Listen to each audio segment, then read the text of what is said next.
duk wani abu da ya taso a waccan tafiya tamu yau da yana ƙara gaya muku wallahi lazim ba mu da laifi ko guda ɗaya. Mun faɗi matsayin jam'iyya domin mun hango, mun ba da shawarwari jam'iyyar nan ga inda ta dosa. Mu mun hango ƙaton dutse ne ƙato ake tunkararsa.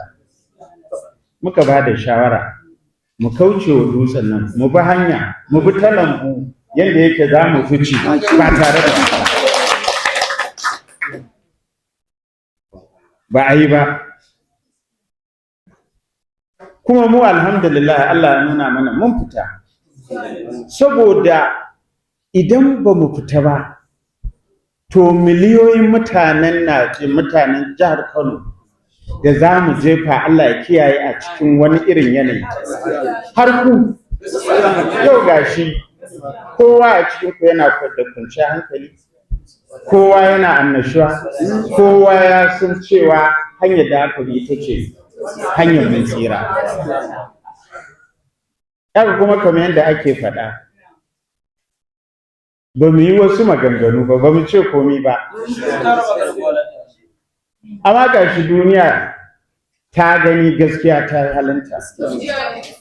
Yau maganar da muka faɗa, dalilin da ya sa muka bar NNPP aka ce mun ci amana. Yau wannan hanyar da aka bi aka fita daga NNPP.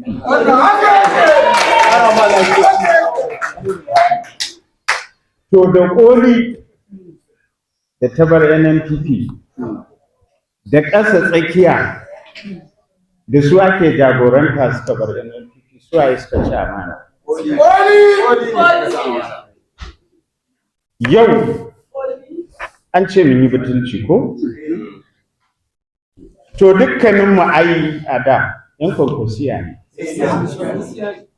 Yanzu 'yan kwankwasiya da suke 'yan kwankwasiya da aka bar NNPP ko gaya musu za a bari ba ai ba.